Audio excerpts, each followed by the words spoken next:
The Book's Galaxy. The Willows. 1. After leaving Vienna, and long before you come to Budapest, the Danube enters a region of singular loneliness and desolation, where its waters spread away on all sides regardless of a main channel, and the country becomes a swamp for miles upon miles, covered by a vast sea of low willow bushes. On the big maps, this deserted area is painted in a fluffy blue, growing fainter in color as it leaves the banks, and across it may be seen in large straggling letters the word Sumpfe, meaning marshes. In high flood, this great acreage of sand, shingle beds, and willow-grown islands is almost topped by the water, but in normal seasons the bushes bend and rustle in the free winds, showing their silver leaves to the sunshine in an ever-moving plain of bewildering beauty. These willows never attain to the dignity of trees. They have no rigid trunks.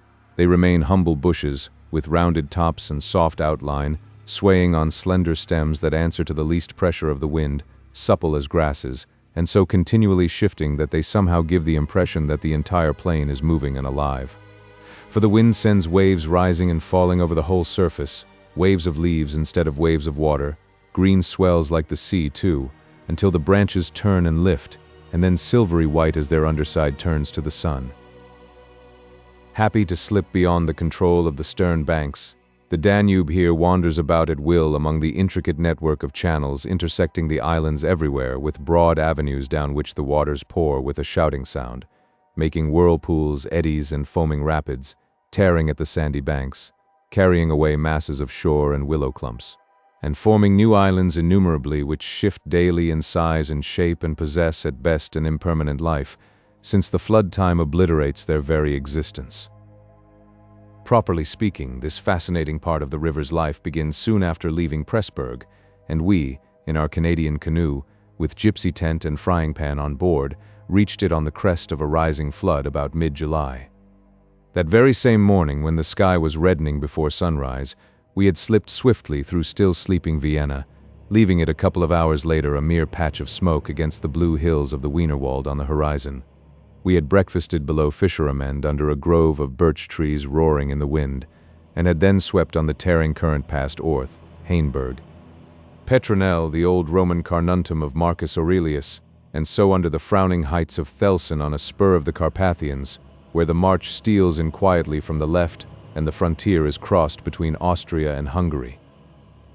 Racing along at 12 kilometers an hour soon took us well into Hungary, and the muddy waters, sure sign of flood, sent us aground on many a shingle bed, and twisted us like a cork in many a sudden belching whirlpool before the towers of Pressburg, Hungarian Pozsony, showed against the sky, and then the canoe, leaping like a spirited horse, flew at top speed under the grey walls, negotiated safely the sunken chain of the Fliegende Brücke ferry, turned the corner sharply to the left, and plunged on yellow foam into the wilderness of islands, sandbanks, and swampland beyond, the land of the Willows. The change came suddenly, as when a series of bioscope pictures snaps down on the streets of a town and shifts without warning into the scenery of lake and forest. We entered the land of desolation on wings, and in less than half an hour there was neither boat nor fishing hut nor red roof, nor any single sign of human habitation and civilization within sight. The sense of remoteness from the world of humankind, the utter isolation, the fascination of this singular world of willows, winds, and waters, instantly laid its spell upon us both, so that we allowed laughingly to one another that we ought by rights to have held some special kind of passport to admit us, and that we had, somewhat audaciously, come without asking leave into a separate little kingdom of wonder and magic, a kingdom that was reserved for the use of others who had a right to it, with everywhere unwritten warnings to trespassers for those who had the imagination to discover them. Though still early in the afternoon, the ceaseless buffetings of a most tempestuous wind made us feel weary, and we at once began casting about for a suitable camping ground for the night. But the bewildering character of the islands made landing difficult. The swirling flood carried us inshore and then swept us out again. The willow branches tore our hands as we seized them to stop the canoe, and we pulled many a yard of sandy bank into the water before at length we shot with a great sideways blow from the wind into a backwater and managed to beach the bows in a cloud of spray. Then we lay panting and laughing after our exertions on the hot yellow sand, sheltered from the wind, and in the full blaze of a scorching sun, a cloudless blue sky above, and an immense army of dancing, shouting willow bushes, closing in from all sides, shining with spray and clapping their 1,000 little hands as though to applaud the success of our efforts. "What a river," I said to my companion, thinking of all the way we had traveled from the source in the Black Forest, and how he had often been obliged to wade and push in the upper shallows at the beginning of June. "Won't stand much nonsense now, will it?" he said, pulling the canoe a little farther into safety up the sand, and then composing himself for a nap. I lay by his side, happy and peaceful in the bath of the elements, water, wind, sand, and the great fire of the sun, thinking of the long journey that lay behind us, and of the great stretch before us to the Black Sea, and how lucky I was to have such a delightful and charming traveling companion as my friend, the Swede. We had made many similar journeys together, but the Danube, more than any other river I knew, impressed us from the very beginning with its aliveness. From its tiny bubbling entry into the world among the pine-wood gardens of Donaueschingen, until this moment when it began to play the great river game of losing itself among the deserted swamps, unobserved, unrestrained, it had seemed to us like following the growth of some living creature. Sleepy at first, but later developing violent desires as it became conscious of its deep soul, it rolled, like some huge fluid being, through all the countries we had passed, holding our little craft on its mighty shoulders, playing roughly with us sometimes, yet always friendly and well-meaning, till at length we had come inevitably to regard it as a great personage. How, indeed, could it be otherwise, since it told us so much of its secret life?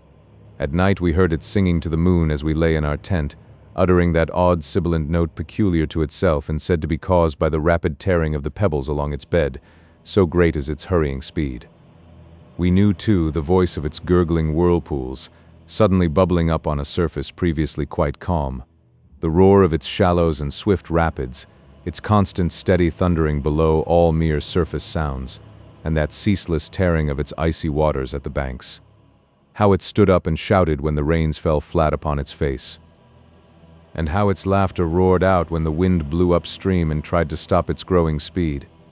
We knew all its sounds and voices, its tumblings and foamings, its unnecessary splashing against the bridges, that self-conscious chatter when there were hills to look on, the affected dignity of its speech when it passed through the little towns, far too important to laugh, and all these faint, sweet whisperings when the sun caught it fairly in some slow curve and poured down upon it till the steam rose. It was full of tricks, too, in its early life before the great world knew it. There were places in the upper reaches among the Swabian forests, when yet the first whispers of its destiny had not reached it, where it elected to disappear through holes in the ground, to appear again on the other side of the porous limestone hills and start a new river with another name, leaving, too, so little water in its own bed that we had to climb out and wade and push the canoe through miles of shallows.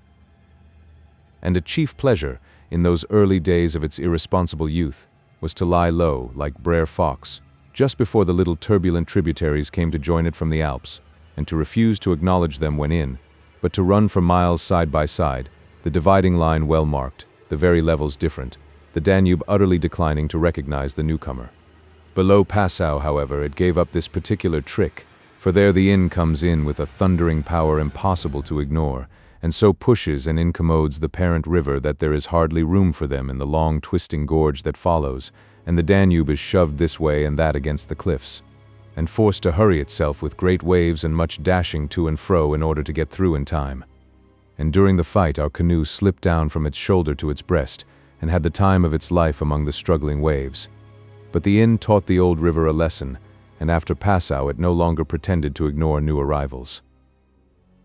This was many days back, of course, and since then we had come to know other aspects of the great creature, and across the Bavarian wheat plain of Straubing she wandered so slowly under the blazing June sun that we could well imagine only the surface inches were water, while below there moved, concealed as by a silken mantle, a whole army of undines, passing silently and unseen down to the sea, and very leisurely too, lest they be discovered. Much, too, we forgave her because of her friendliness to the birds and animals that haunted the shores. Cormorants lined the banks in lonely places in rows like short black palings. Gray crows crowded the shingle beds. Storks stood fishing in the vistas of shallower water that opened up between the islands, and hawks, swans, and marsh birds of all sorts filled the air with glinting wings and singing, petulant cries. It was impossible to feel annoyed with the river's vagaries after seeing a deer leap with a splash into the water at sunrise and swim past the bows of the canoe, and often we saw fawns peering at us from the underbrush, or looked straight into the brown eyes of a stag as we charged full tilt round a corner and entered another reach of the river. Foxes, too, everywhere haunted the banks, tripping daintily among the driftwood and disappearing so suddenly that it was impossible to see how they managed it. But now, after leaving Pressburg, everything changed a little, and the Danube became more serious. It ceased trifling. It was halfway to the Black Sea, within seeming distance almost of other, stranger countries where no tricks would be permitted or understood. It became suddenly grown up, and claimed our respect and even our awe. It broke out into three arms, for one thing, that only met again 100 kilometers farther down, and for a canoe there were no indications which one was intended to be followed. "If you take a side channel," said the Hungarian officer we met in the Pressburg shop while buying provisions, "you may find yourselves, when the flood subsides, 40 miles from anywhere, high and dry, and you may easily starve. There are no people, no farms, no fishermen. I warn you not to continue. The river, too, is still rising, and this wind will increase." The rising river did not alarm us in the least, but the matter of being left high and dry by a sudden subsidence of the waters might be serious, and we had consequently laid in an extra stock of provisions.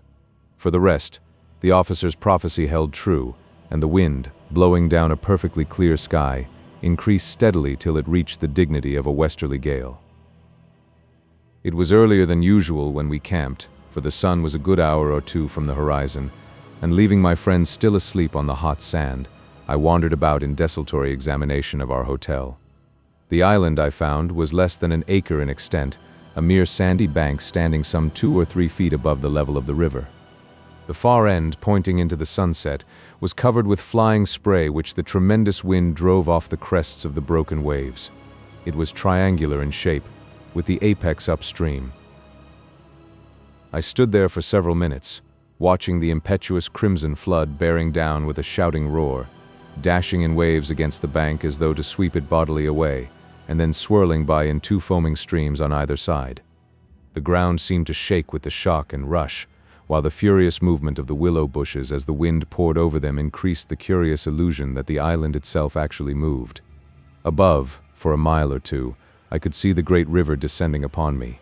It was like looking up the slope of a sliding hill, white with foam, and leaping up everywhere to show itself to the sun. The rest of the island was too thickly grown with willows to make walking pleasant, but I made the tour nevertheless. From the lower end the light, of course, changed, and the river looked dark and angry. Only the backs of the flying waves were visible, streaked with foam, and pushed forcibly by the great puffs of wind that fell upon them from behind. For a short mile it was visible, pouring in and out among the islands, and then disappearing with a huge sweep into the willows, which closed about it like a herd of monstrous antediluvian creatures crowding down to drink. They made me think of gigantic sponge-like growths that sucked the river up into themselves. They caused it to vanish from sight. They herded there together in such overpowering numbers.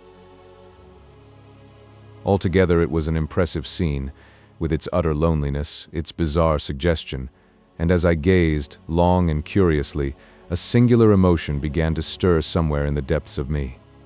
Midway in my delight of the wild beauty, there crept, unbidden and unexplained, a curious feeling of disquietude, almost of alarm.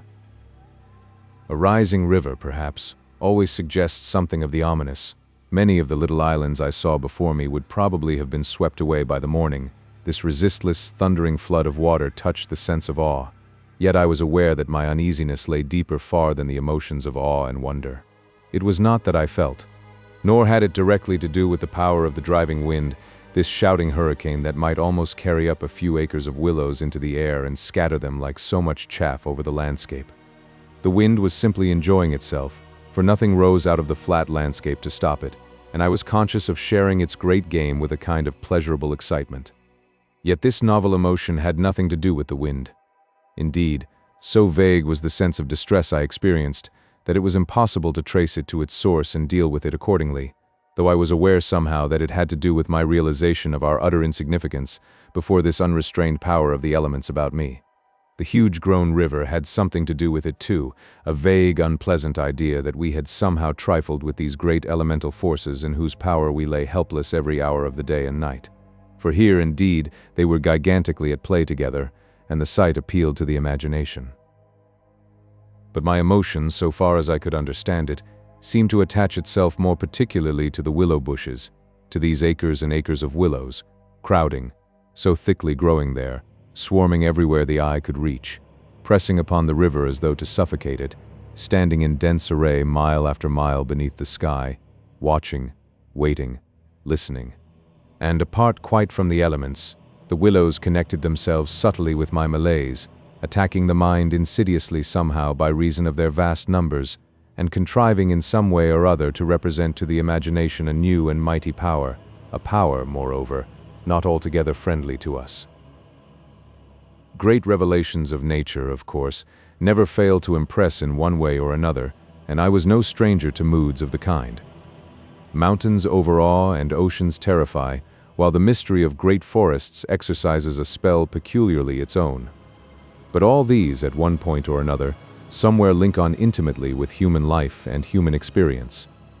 They stir comprehensible, even if alarming, emotions. They tend on the whole to exalt. With this multitude of willows, however, it was something far different, I felt. Some essence emanated from them that besieged the heart. A sense of awe awakened, true, but of awe touched somewhere by a vague terror. Their serried ranks, growing everywhere darker about me as the shadows deepened, moving furiously yet softly in the wind, woke in me the curious and unwelcome suggestion that we had trespassed here upon the borders of an alien world, a world where we were intruders, a world where we were not wanted or invited to remain, where we ran grave risks perhaps. The feeling, however, though it refused to yield its meaning entirely to analysis, did not at the time trouble me by passing into menace. Yet it never left me quite, even during the very practical business of putting up the tent in a hurricane of wind and building a fire for the stew-pot. It remained, just enough to bother and perplex, and to rob a most delightful camping ground of a good portion of its charm. To my companion, however, I said nothing, for he was a man I considered devoid of imagination. In the first place, I could never have explained to him what I meant, and in the second, he would have laughed stupidly at me if I had. There was a slight depression in the center of the island, and here we pitched the tent. The surrounding willows broke the wind a bit.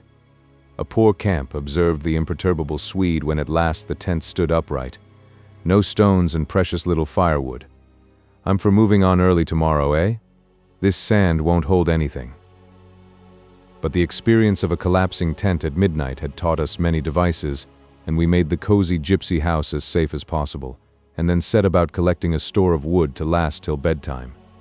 Willow bushes dropped no branches, and driftwood was our only source of supply. We hunted the shores pretty thoroughly. Everywhere the banks were crumbling as the rising flood tore at them and carried away great portions with a splash and a gurgle. "The island's much smaller than when we landed," said the accurate Swede. "It won't last long at this rate. We'd better drag the canoe close to the tent and be ready to start at a moment's notice.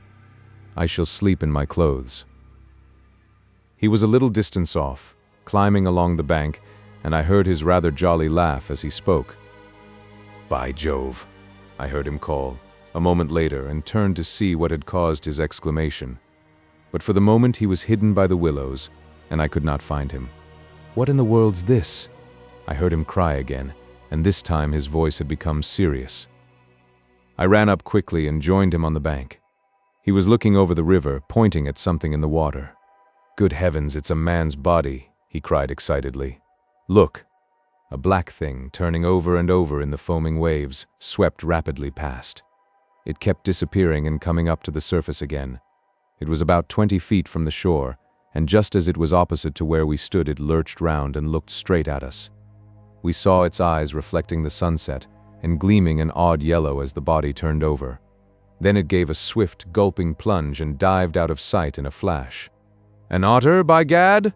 we exclaimed in the same breath, laughing. It was an otter, alive and out on the hunt. yet it had looked exactly like the body of a drowned man turning helplessly in the current. Far below it came to the surface once again, and we saw its black skin wet and shining in the sunlight. Then too, just as we turned back, our arms full of driftwood, another thing happened to recall us to the riverbank. This time it really was a man, and what was more, a man in a boat. Now a small boat on the Danube was an unusual sight at any time. But here in this deserted region, and at flood time, it was so unexpected as to constitute a real event. We stood and stared.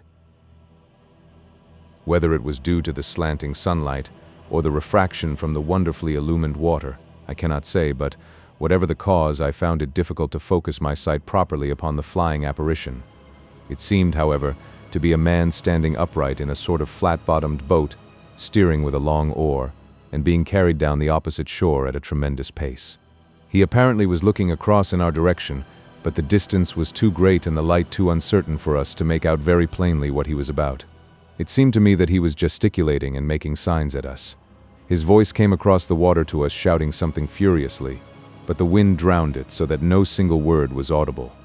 There was something curious about the whole appearance, man, boat, signs, voice, that made an impression on me out of all proportion to its cause. "He's crossing himself," I cried.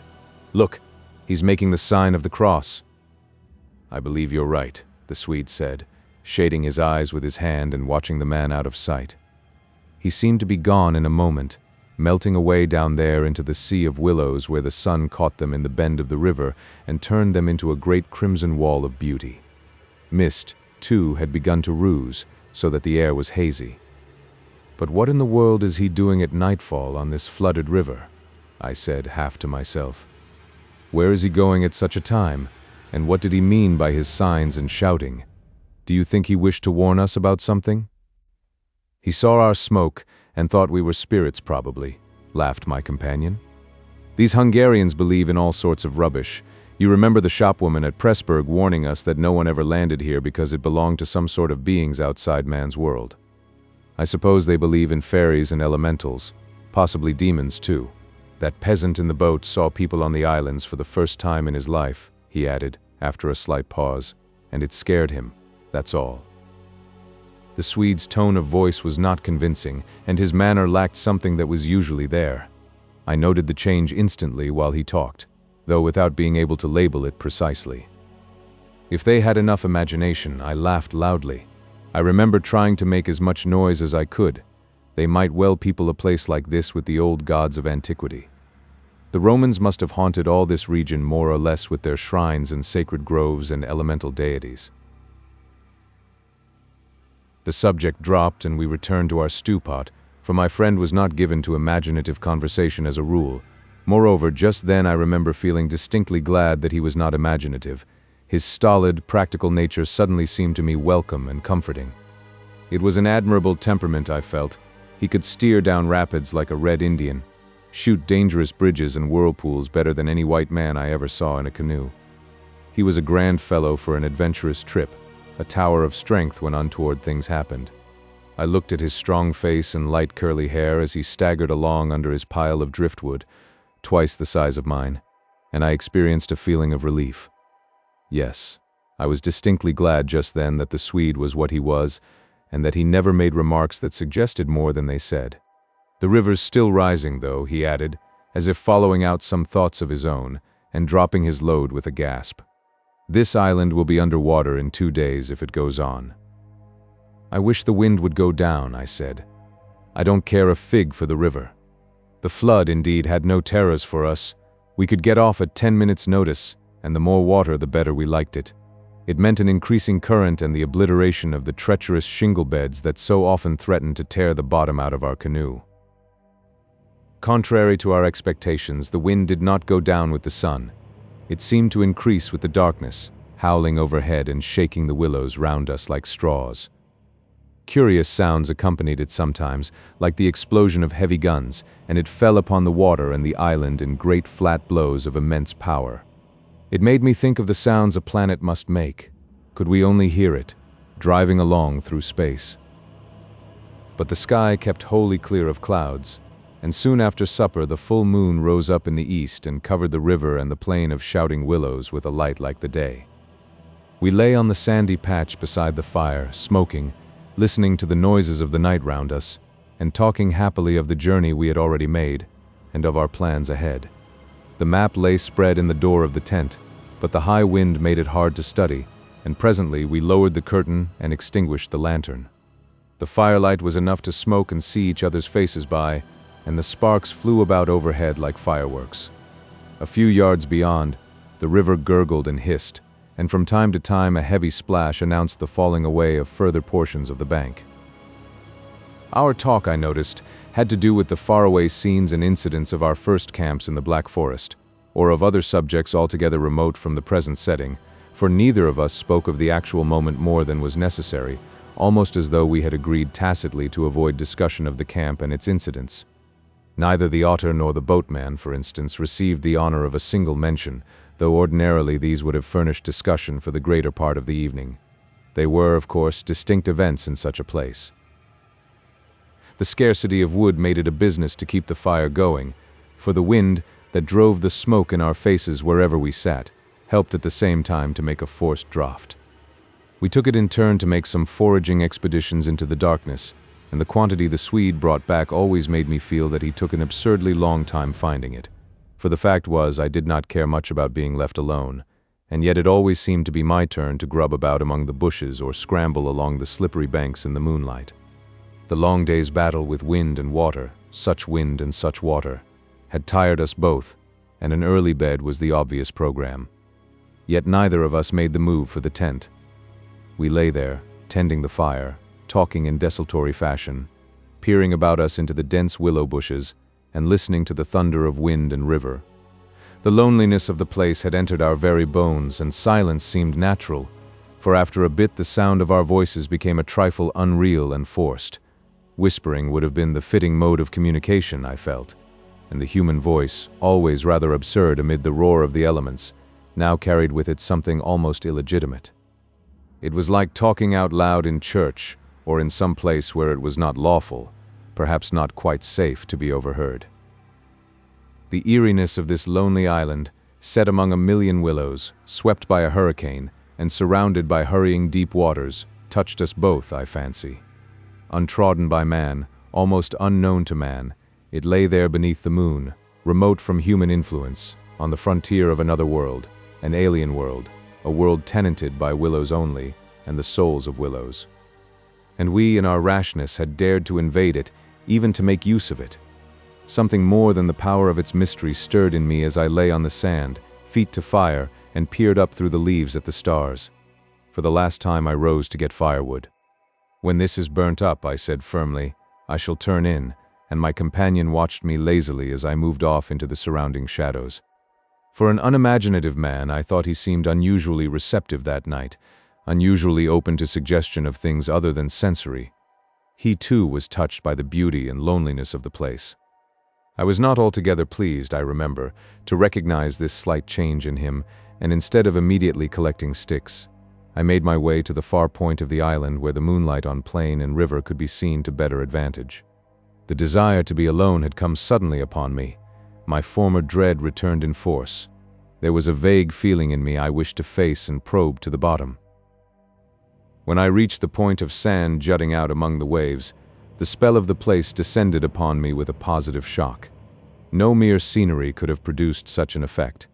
There was something more here, something to alarm. I gazed across the waste of wild waters. I watched the whispering willows. I heard the ceaseless beating of the tireless wind, and one and all, each in its own way, stirred in me this sensation of a strange distress. But the willows especially, forever they went on chattering and talking among themselves, laughing a little, shrilly crying out, sometimes sighing, but what it was they made so much to do about belonged to the secret life of the great plain they inhabited. And it was utterly alien to the world I knew, or to that of the wild yet kindly elements. They made me think of a host of beings from another plane of life, another evolution altogether, perhaps, all discussing a mystery known only to themselves. I watched them moving busily together, oddly shaking their big bushy heads, twirling their myriad leaves even when there was no wind. They moved of their own will as though alive, and they touched, by some incalculable method, my own keen sense of the horrible. There they stood in the moonlight, like a vast army surrounding our camp, shaking their innumerable silver spears defiantly, formed all ready for an attack. The psychology of places, for some imaginations at least, is very vivid. For the wanderer, especially, camps have their note either of welcome or rejection. At first it may not always be apparent, because the busy preparations of tent and cooking prevent, but with the first pause after supper usually it comes and announces itself. And the note of this Willow camp now became unmistakably plain to me. We were interlopers, trespassers. We were not welcomed. The sense of unfamiliarity grew upon me as I stood there watching. We touched the frontier of a region where our presence was resented. For a night's lodging we might perhaps be tolerated, but for a prolonged and inquisitive stay, no. By all the gods of the trees and wilderness, no. We were the first human influences upon this island, and we were not wanted. The Willows were against us.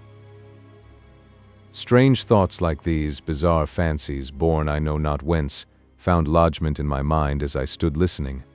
What, I thought, if after all, these crouching willows proved to be alive, if suddenly they should rise up, like a swarm of living creatures, marshaled by the gods whose territory we had invaded, sweep towards us off the vast swamps, booming overhead in the night and then settle down.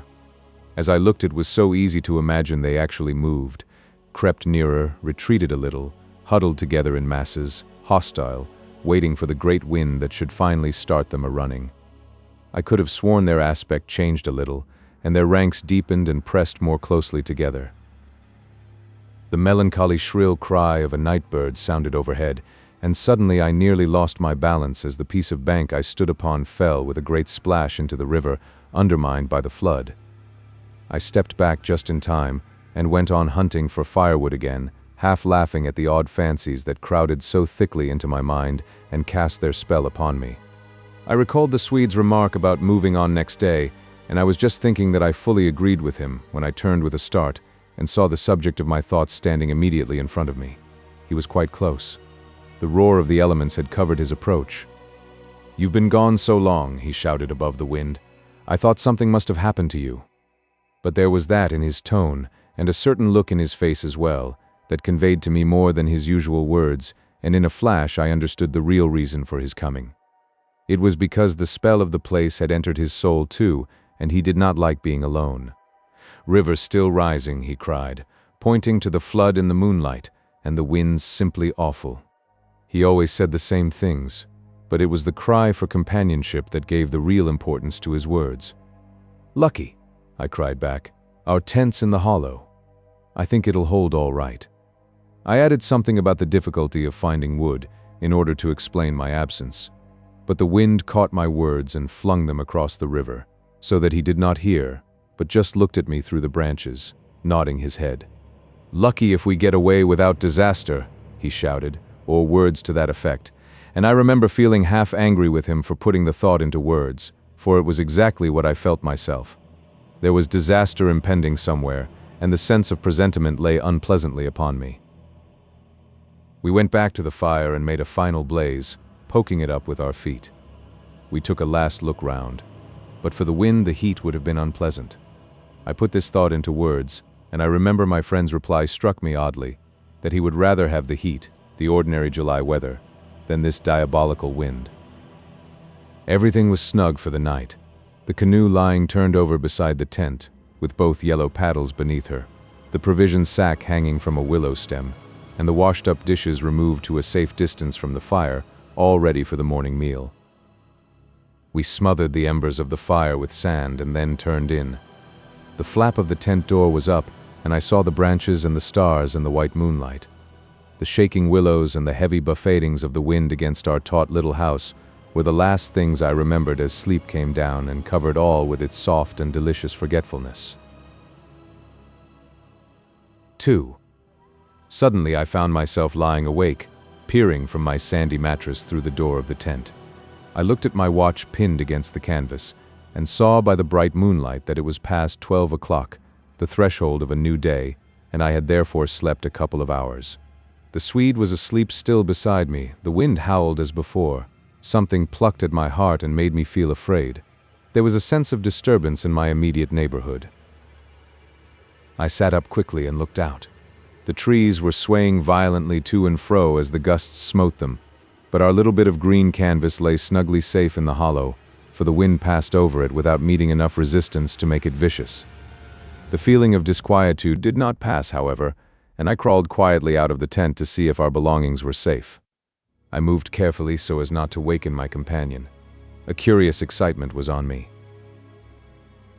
I was halfway out, kneeling on all fours, when my eye first took in that the tops of the bushes opposite, with their moving tracery of leaves, made shapes against the sky. I sat back on my haunches and stared. It was incredible, surely, but there, opposite and slightly above me, were shapes of some indeterminate sort among the willows, and as the branches swayed in the wind, they seemed to group themselves about these shapes, forming a series of monstrous outlines that shifted rapidly beneath the moon. Close, about 50 feet in front of me, I saw these things. My first instinct was to waken my companion that he too might see them, but something made me hesitate, the sudden realization, probably, that I should not welcome corroboration, and meanwhile I crouched there staring in amazement with smarting eyes. I was wide awake. I remember saying to myself that I was not dreaming. They first became properly visible, these huge figures, just within the tops of the bushes, immense, bronze-colored, moving, and wholly independent of the swaying of the branches. I saw them plainly and noted, now I came to examine them more calmly, that they were very much larger than human, and indeed that something in their appearance proclaimed them to be not human at all. Certainly they were not merely the moving tracery of the branches against the moonlight. They shifted independently. They rose upwards in a continuous stream from earth to sky, vanishing utterly as soon as they reached the dark of the sky. They were interlaced one with another, making a great column, and I saw their limbs and huge bodies melting in and out of each other, forming this serpentine line that bent and swayed and twisted spirally with the contortions of the wind-tossed trees. They were nude, fluid shapes, passing up the bushes, within the leaves almost rising up in a living column into the heavens. Their faces I never could see. Unceasingly they poured upwards, swaying in great bending curves, with a hue of dull bronze upon their skins. I stared, trying to force every atom of vision from my eyes. For a long time I thought they must every moment disappear and resolve themselves into the movements of the branches and prove to be an optical illusion. I searched everywhere for a proof of reality, when all the while I understood quite well that the standard of reality had changed. For the longer I looked, the more certain I became that these figures were real and living, though perhaps not according to the standards that the camera and the biologist would insist upon.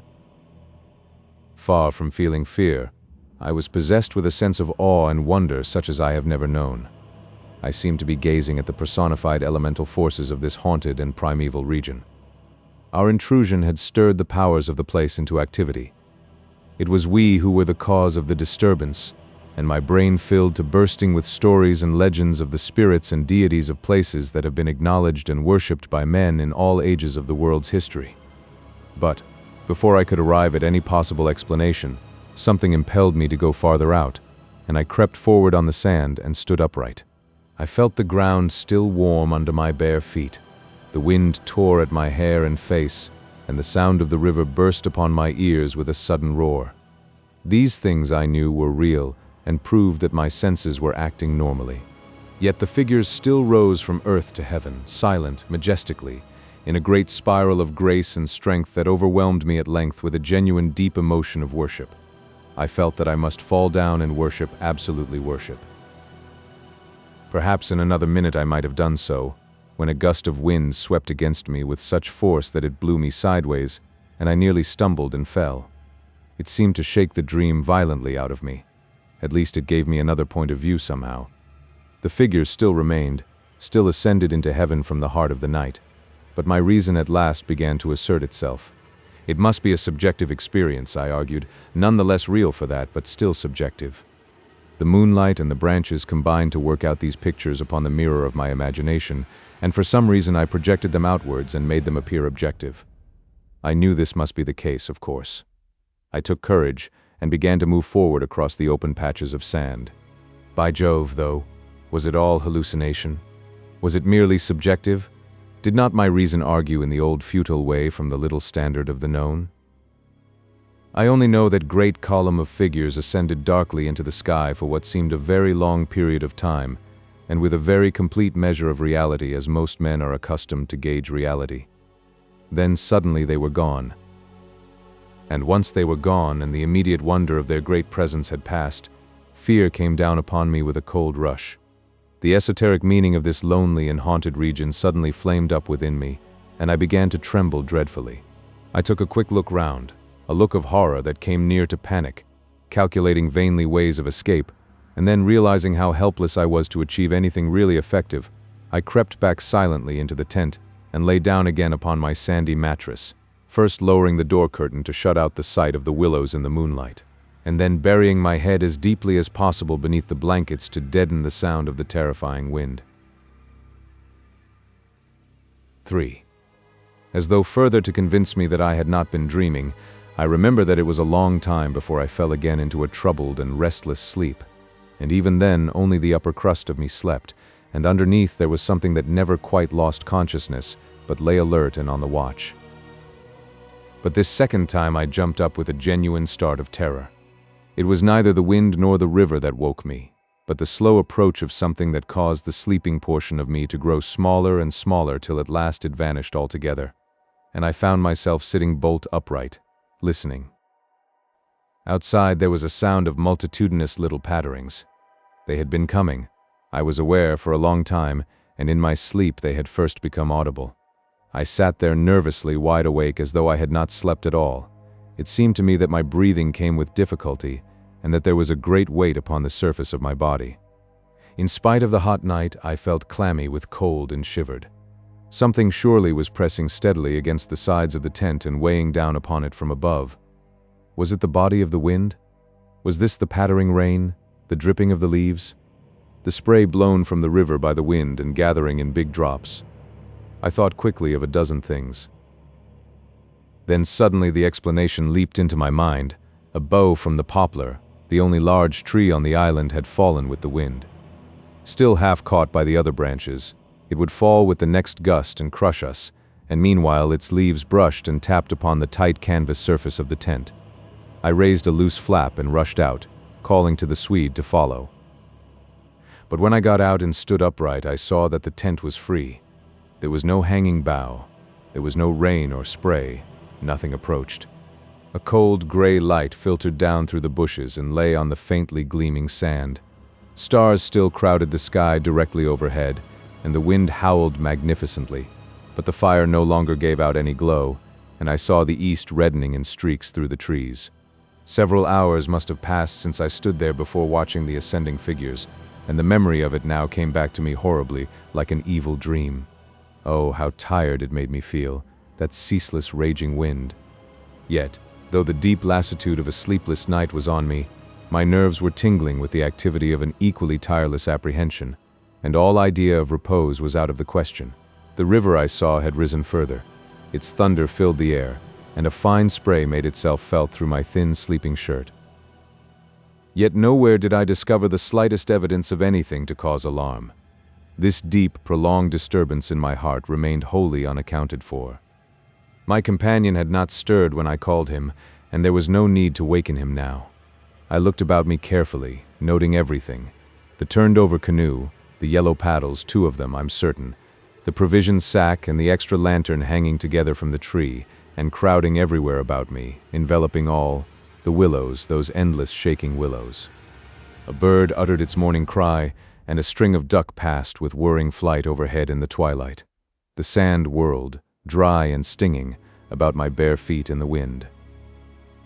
I walked round the tent and then went out a little way into the bush, so that I could see across the river to the farther landscape, and the same profound yet indefinable emotion of distress seized upon me again as I saw the interminable sea of bushes stretching to the horizon, looking ghostly and unreal in the wan light of dawn. I walked softly here and there, still puzzling over that odd sound of infinite pattering and of that pressure upon the tent that had wakened me. It must have been the wind, I reflected, the wind bearing upon the loose, hot sand, driving the dry particles smartly against the taut canvas, the wind dropping heavily upon our fragile roof. Yet all the time my nervousness and malaise increased appreciably. I crossed over to the farther shore and noted how the coastline had altered in the night and what masses of sand the river had torn away. I dipped my hands and feet into the cool current and bathed my forehead. Already there was a glow of sunrise in the sky and the exquisite freshness of coming day.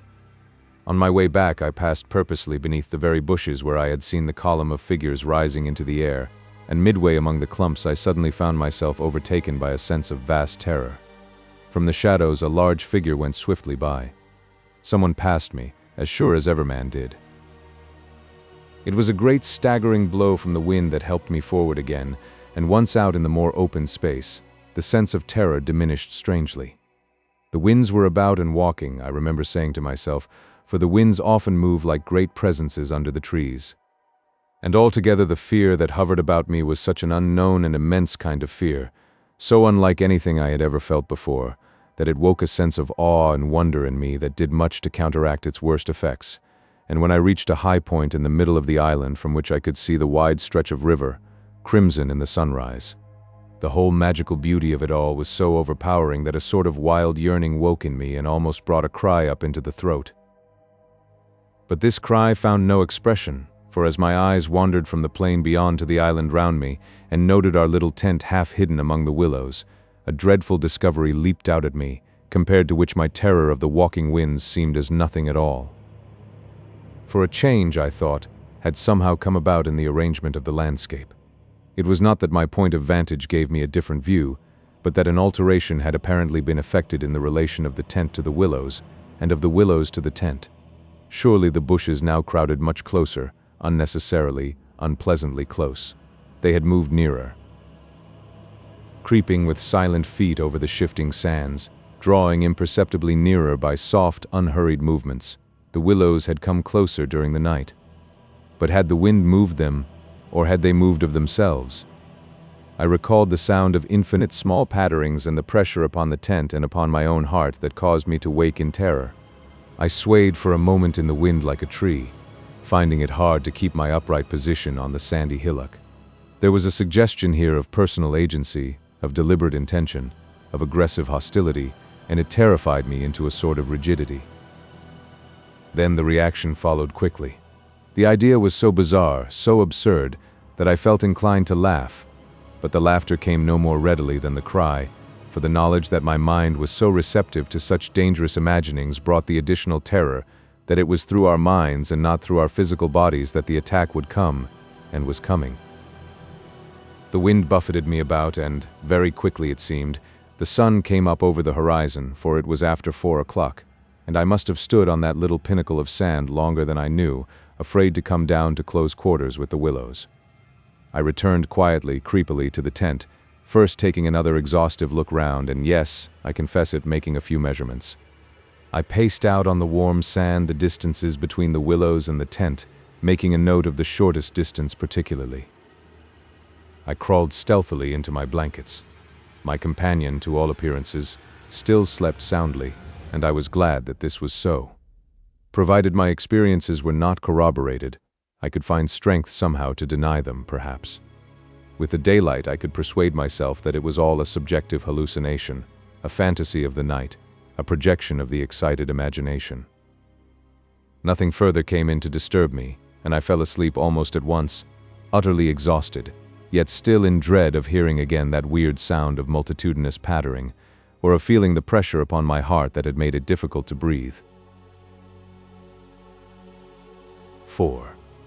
The sun was high in the heavens when my companion woke me from a heavy sleep and announced that the porridge was cooked and there was just time to bathe. The grateful smell of frizzling bacon entered the tent door. "River still rising," he said, "and several islands out in midstream have disappeared altogether. Our own island's much smaller." "Any wood left?" I asked sleepily. "The wood in the island will finish tomorrow in a dead heat," he laughed. "But there's enough to last us till then." I plunged in from the point of the island, which had indeed altered a lot in size and shape during the night, and was swept down in a moment to the landing place opposite the tent. The water was icy, and the banks flew by like the country from an express train. Bathing under such conditions was an exhilarating operation, and the terror of the night seemed cleansed out of me by a process of evaporation in the brain. The sun was blazing hot, not a cloud showed itself anywhere. The wind, however, had not abated one little jot. Quite suddenly then the implied meaning of the Swede's words flashed across me, showing that he no longer wished to leave post-haste, and had changed his mind. Enough to last till tomorrow, he assumed we should stay on the island another night. It struck me as odd. The night before he was so positive the other way. How had the change come about?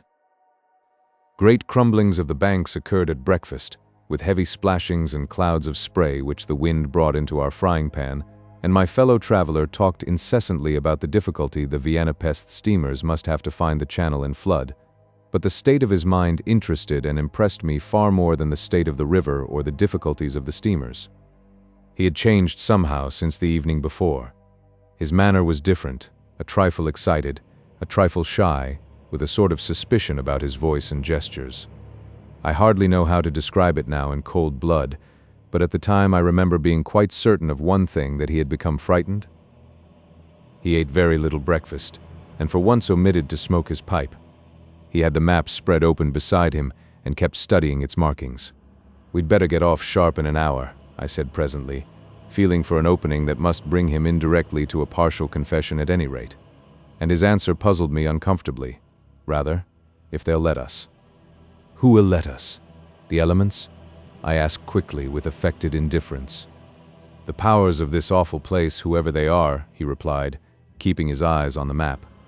"The gods are here if they are anywhere at all in the world."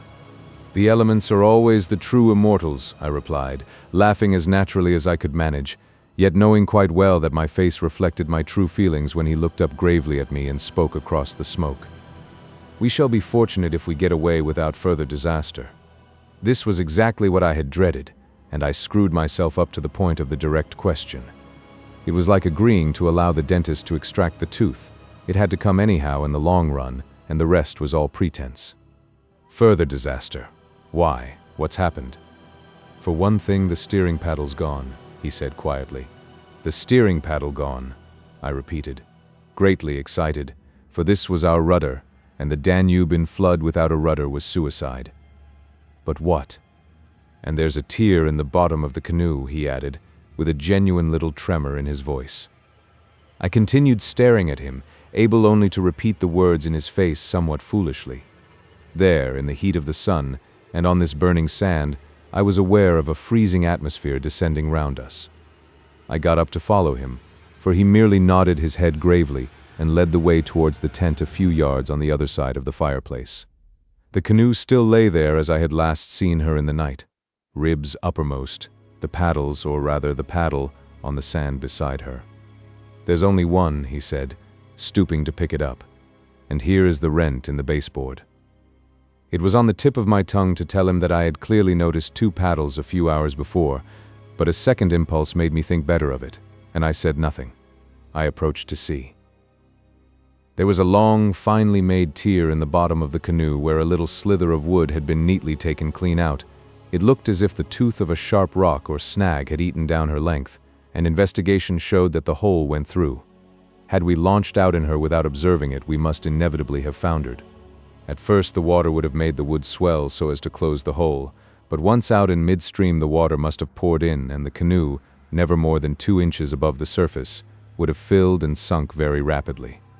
"There you see an attempt to prepare a victim for the sacrifice," I heard him saying, more to himself than to me. "2 victims rather," he added as he bent over and ran his fingers along the slit. I began to whistle, a thing I always do unconsciously when utterly nonplussed, and purposely paid no attention to his words. I was determined to consider them foolish. "It wasn't there last night," he said presently, straightening up from his examination and looking anywhere but at me. "We must have scratched her in landing, of course," I stopped whistling to say. "The stones are very sharp." I stopped abruptly, for at that moment he turned round and met my eye squarely. I knew just as well as he did how impossible my explanation was. There were no stones, to begin with. "And then there's this to explain too," he added quietly, handing me the paddle and pointing to the blade. A new and curious emotion spread freezingly over me as I took and examined it. The blade was scraped down all over, beautifully scraped, as though someone had sandpapered it with care, making it so thin that the first vigorous stroke must have snapped it off at the elbow. "One of us walked in his sleep and did this thing," I said feebly, or it has been filed by the constant stream of sand particles blown against it by the wind, perhaps." "Ah," said the Swede, turning away, laughing a little, "you can explain everything. The same wind that caught the steering paddle and flung it so near the bank that it fell in with the next lump that crumbled." I called out after him, absolutely determined to find an explanation for everything he showed me. "I see," he shouted back, turning his head to look at me before disappearing among the willow bushes. Once alone with these perplexing evidences of personal agency, I think my first thoughts took the form of one of us must have done this thing, and it certainly was not I. But my second thought decided how impossible it was to suppose under all the circumstances that either of us had done it. That my companion, the trusted friend of a dozen similar expeditions, could have knowingly had a hand in it, was a suggestion not to be entertained for a moment. Equally absurd seemed the explanation that this imperturbable and densely practical nature had suddenly become insane and was busied with insane purposes. Yet the fact remained that what disturbed me most, and kept my fear actively alive even in this blaze of sunshine and wild beauty, was the clear certainty that some curious alteration had come about in his mind, that he was nervous, timid, suspicious, aware of goings-on he did not speak about, watching a series of secret and hitherto unmentionable events, waiting, in a word, for a climax that he expected and, I thought, expected very soon. This grew up in my mind intuitively, I hardly knew how. I made a hurried examination of the tent and its surroundings, but the measurements of the night remained the same. There were deep hollows formed in the sand I now noticed for the first time, basin-shaped and of various depths and sizes, varying from that of a teacup to a large bowl. The wind, no doubt, was responsible for these miniature craters, just as it was for lifting the paddle and tossing it towards the water. The rent in the canoe was the only thing that seemed quite inexplicable, and after all, it was conceivable that a sharp point had caught it when we landed. The examination I made of the shore did not assist this theory, but all the same I clung to it with that diminishing portion of my intelligence which I called my reason. An explanation of some kind was an absolute necessity. Just as some working explanation of the universe is necessary, however absurd, to the happiness of every individual who seeks to do his duty in the world and face the problems of life. The simile seemed to me at the time an exact parallel. I at once set the pitch melting, and presently the Swede joined me at the work, though under the best conditions in the world the canoe could not be safe for traveling till the following day. I drew his attention casually to the hollows in the sand. "Yes," he said, "I know. They're all over the island, but you can explain them, no doubt."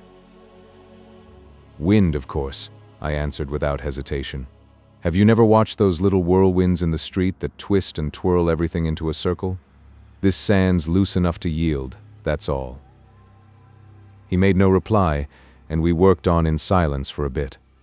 I watched him surreptitiously all the time, and I had an idea he was watching me. He seemed, too, to be always listening attentively to something I could not hear, or perhaps for something that he expected to hear, for he kept turning about and staring into the bushes, and up into the sky, and out across the water where it was visible through the openings among the willows. Sometimes he even put his hand to his ear and held it there for several minutes. He said nothing to me, however, about it, and I asked no questions. And meanwhile, as he mended that torn canoe with the skill and address of a Red Indian, I was glad to notice his absorption in the work, for there was a vague dread in my heart that he would speak of the changed aspect of the willows. And if he had noticed that, my imagination could no longer be held a sufficient explanation of it. At length, after a long pause, he began to talk. "Queer thing," he added in a hurried sort of voice, as though he wanted to say something and get it over. "Queer thing. I mean, about that otter last night." I had expected something so totally different that he caught me with surprise, and I looked up sharply. "Shows how lonely this place is. Otters are awfully shy things." "I don't mean that, of course," he interrupted. "I mean, did you think it really was an otter?" "What else? In the name of heaven, what else?" "You know, I saw it before you did, and at first it seemed so much bigger than an otter." "The sunset as you looked upstream magnified it or something," I replied. He looked at me absently a moment as though his mind were busy with other thoughts. "It had such extraordinary yellow eyes," he went on half to himself. "That was the sun too," I laughed, a trifle boisterously. "I suppose you'll wonder next if that fellow in the boat—" I suddenly decided not to finish the sentence. He was in the act again of listening, turning his head to the wind, and something in the expression of his face made me halt. The subject dropped, and we went on with our caulking. Apparently, he had not noticed my unfinished sentence. 5 minutes later, however, he looked at me across the canoe, the smoking pitch in his hand, his face exceedingly grave. "I did rather wonder, if you want to know," he said slowly, "what that thing in the boat was. I remember thinking at the time it was not a man. The whole business seemed to rise quite suddenly out of the water." I laughed again boisterously in his face, but this time there was impatience, and a strain of anger too in my feeling. "Look here now," I cried. "This place is quite queer enough without going out of our way to imagine things. That boat was an ordinary boat, and the man in it was an ordinary man, and they were both going downstream as fast as they could lick, and that otter was an otter, so don't let's play the fool about it." He looked steadily at me with the same grave expression. He was not in the least annoyed. I took courage from his silence. "And for heaven's sake," I went on, "don't keep pretending you hear things, because it only gives me the jumps, and there's nothing to hear but the river and this cursed old thundering wind." "You fool," he answered in a low, shocked voice. "You utter fool. That's just the way all victims talk, as if you didn't understand just as well as I do." He sneered with scorn in his voice, and a sort of resignation. "The best thing you can do is to keep quiet and try to hold your mind as firm as possible. This feeble attempt at self-deception only makes the truth harder when you're forced to meet it." My little effort was over, and I found nothing more to say, for I knew quite well his words were true, and that I was the fool, not he. Up to a certain stage in the adventure he kept ahead of me easily, and I think I felt annoyed to be out of it, to be thus proved less psychic, less sensitive than himself to these extraordinary happenings, and half ignorant all the time of what was going on under my very nose. He knew from the very beginning, apparently.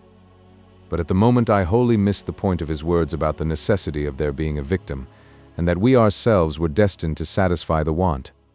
I dropped all pretense thenceforward, but thenceforward likewise my fear increased steadily to the climax. "But you're quite right about one thing," he added, before the subject passed, "and that is that we're wiser not to talk about it, or even to think about it, because what one thinks finds expression in words, and what one says happens." That afternoon, while the canoe dried and hardened, we spent trying to fish, testing the leak, collecting wood, and watching the enormous flood of rising water. Masses of driftwood swept near our shores sometimes, and we fished for them with long willow branches. The island grew perceptibly smaller as the banks were torn away with great gulps and splashes. The weather kept brilliantly fine till about 4 o'clock, and then for the first time for 3 days the wind showed signs of abating. Clouds began to gather in the southwest, spreading thence slowly over the sky. This lessening of the wind came as a great relief, for the incessant roaring, banging, and thundering had irritated our nerves. Yet the silence that came about 5 o'clock with its sudden cessation was in a manner quite as oppressive. The booming of the river had everything in its own way then. It filled the air with deep murmurs, more musical than the wind noises, but infinitely more monotonous. The wind held many notes, rising, falling, always beating out some sort of great elemental tune, whereas the river's song lay between 3 notes at most, dull pedal notes, that held a lugubrious quality foreign to the wind, and somehow seemed to me, in my then nervous state, to sound wonderfully well the music of doom. It was extraordinary, too, how the withdrawal suddenly of bright sunlight took everything out of the landscape that made for cheerfulness, and since this particular landscape had already managed to convey the suggestion of something sinister, the change of course was all the more unwelcome and noticeable. For me, I know, the darkening outlook became distinctly more alarming, and I found myself more than once calculating how soon after sunset the full moon would get up in the east, and whether the gathering clouds would greatly interfere with her lighting of the little island. With this general hush of the wind, though it still indulged in occasional brief gusts, The river seemed to me to grow blacker, the willows to stand more densely together. The latter, too, kept up a sort of independent movement of their own, rustling among themselves when no wind stirred, and shaking oddly from the roots upwards. When common objects in this way become charged with the suggestion of horror, they stimulate the imagination far more than things of unusual appearance. And these bushes, crowding huddled about us, assumed for me in the darkness a bizarre grotesquerie of appearance that lent to them somehow the aspect of purposeful and living creatures. Their very ordinariness, I felt, masked what was malignant and hostile to us. The forces of the region drew nearer with the coming of night.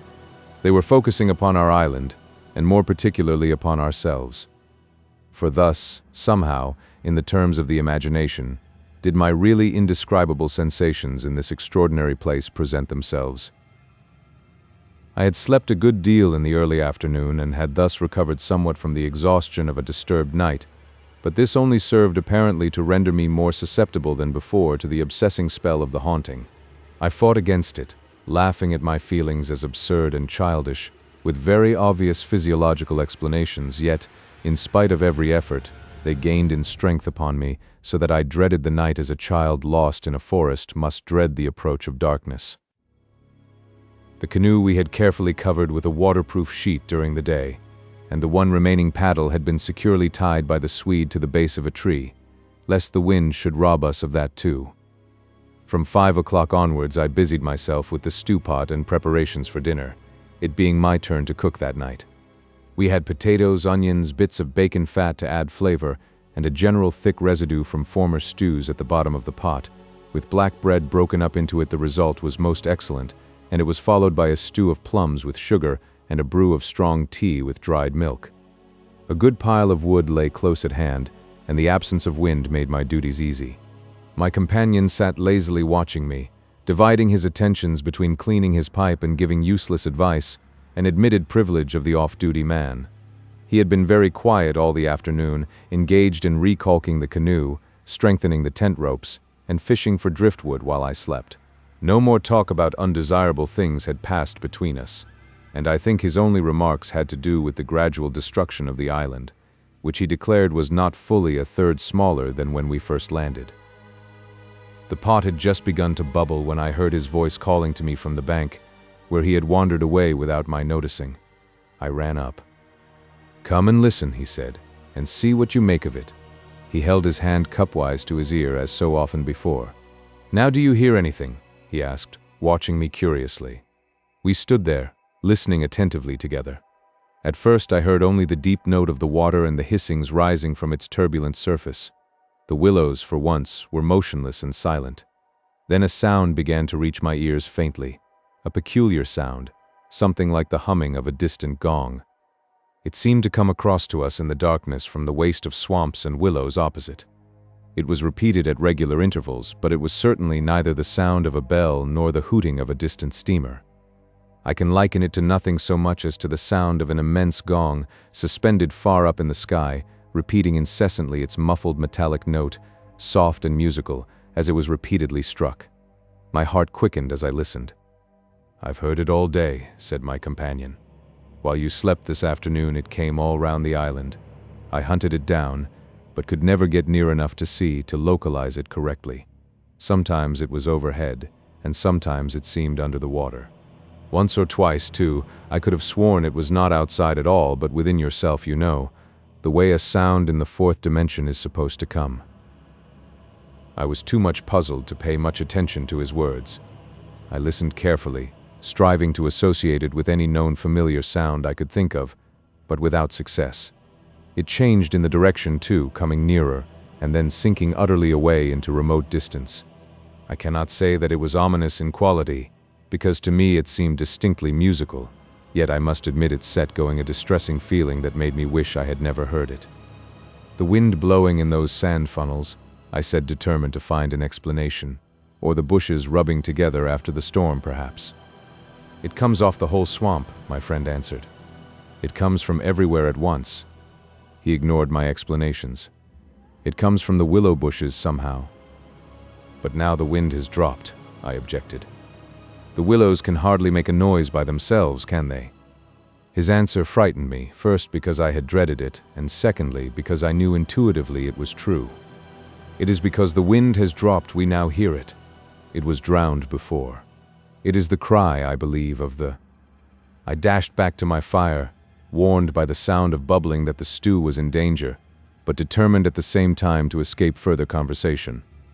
I was resolute, if possible, to avoid the exchanging of views.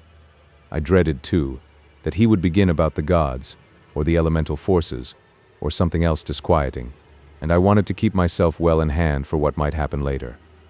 There was another night to be faced before we escaped from this distressing place, and there was no knowing yet what it might bring forth.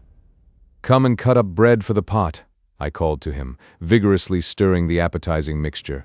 That stew pot held sanity for us both, and the thought made me laugh.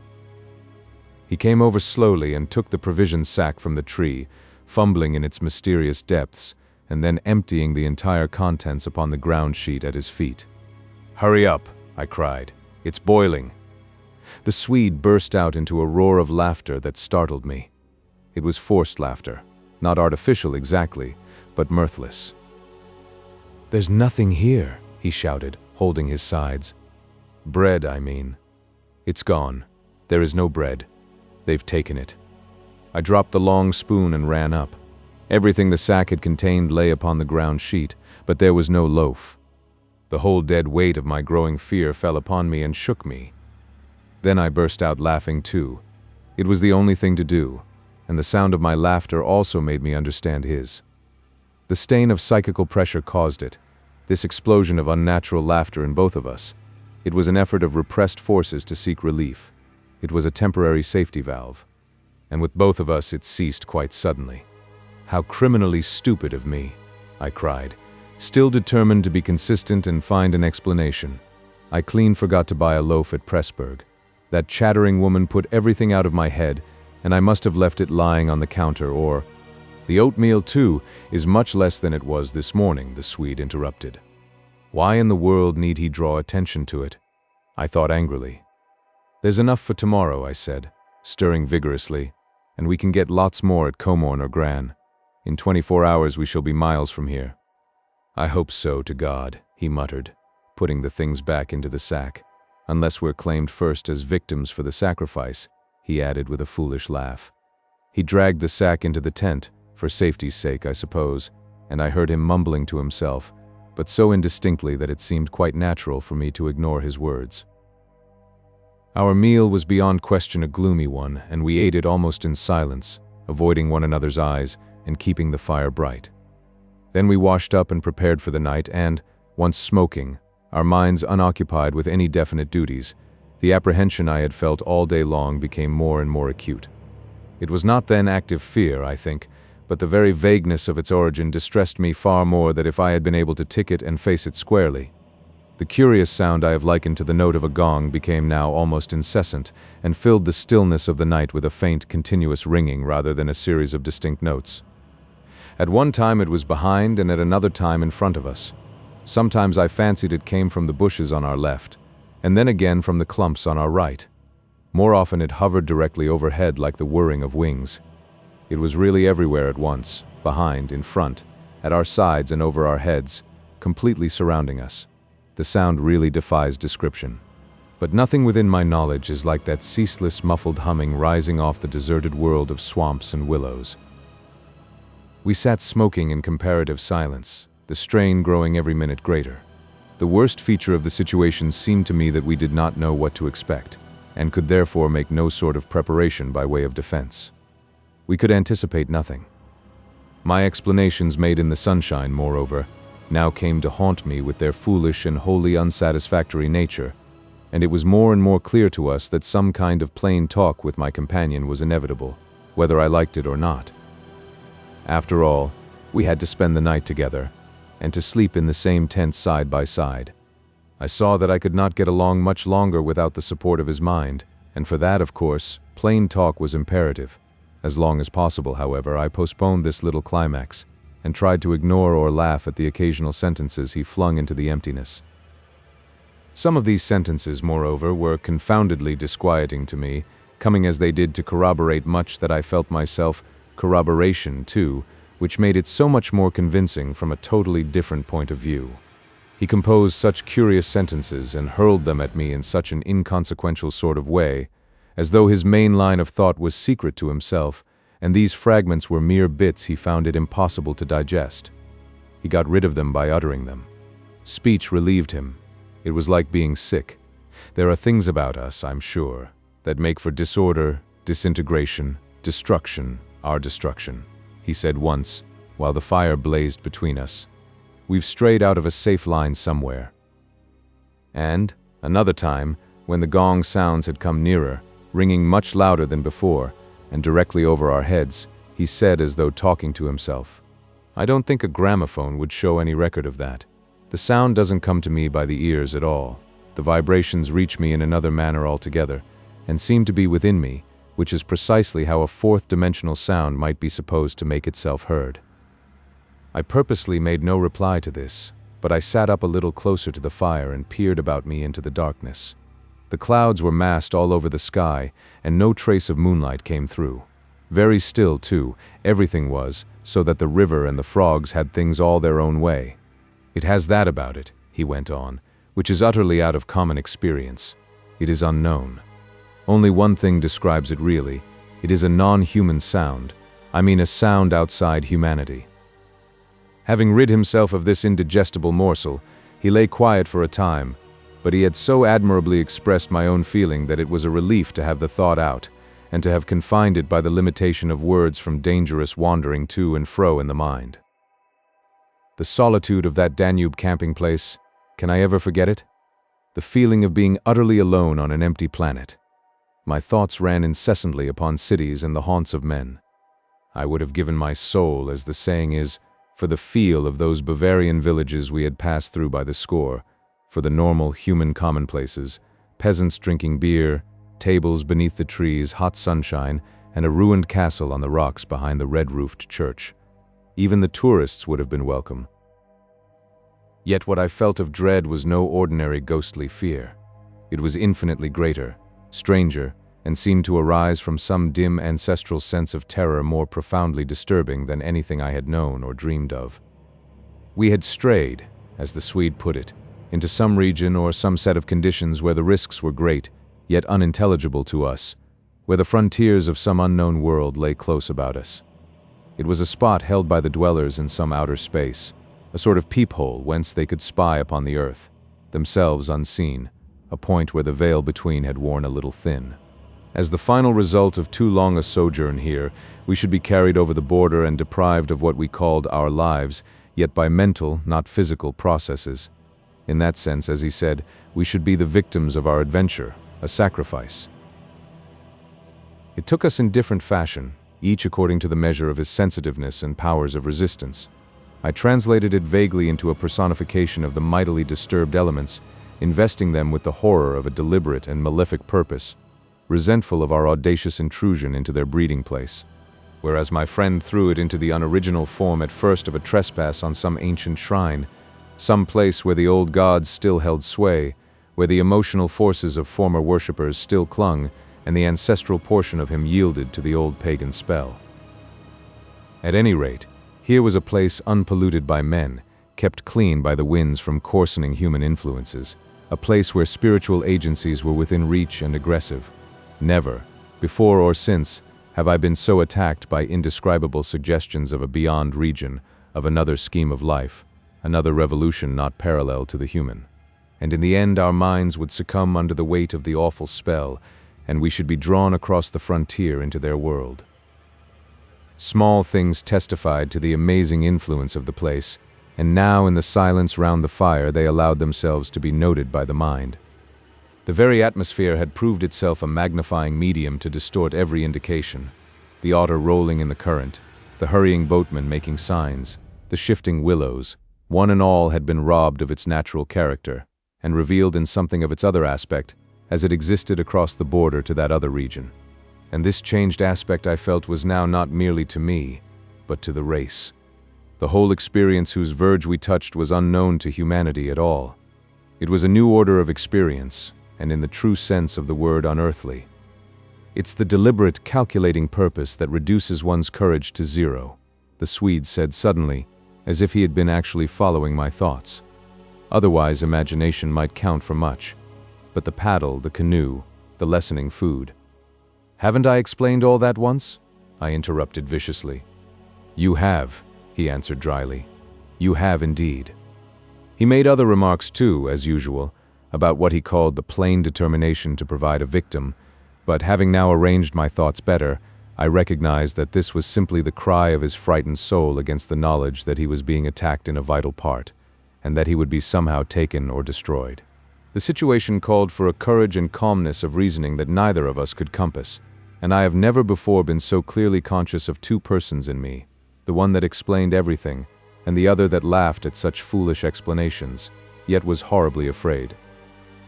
Meanwhile, in the pitchy night, the fire died down and the woodpile grew small. Neither of us moved to replenish the stock, and the darkness consequently came up very close to our faces. A few feet beyond the circle of firelight, it was inky black. Occasionally, a stray puff of wind set the willows shivering about us, but apart from this not very welcome sound, a deep and depressing silence reigned, broken only by the gurgling of the river and the humming in the air overhead. We both missed, I think, the shouting company of the winds. At length, at a moment when a stray puff prolonged itself as though the wind were about to rise again, I reached the point for me of saturation, the point where it was absolutely necessary to find relief in plain speech, or else to betray myself by some hysterical extravagance that must have been far worse in its effect upon both of us. I kicked the fire into a blaze and turned to my companion abruptly. He looked up with a start. "I can't disguise it any longer," I said. "I don't like this place and the darkness and the noises and the awful feelings I get. There's something here that beats me utterly. I'm in a blue funk, and that's the plain truth. If the other shore was different, I swear I'd be inclined to swim for it." The Swede's face turned very white beneath the deep tan of sun and wind. He stared straight at me and answered quietly, but his voice betrayed his huge excitement by its unnatural calmness. For the moment, at any rate, he was the strong man of the two. He was more phlegmatic, for one thing. "It's not a physical condition we can escape from by running away," he replied, in the tone of a doctor diagnosing some grave disease. "We must sit tight and wait.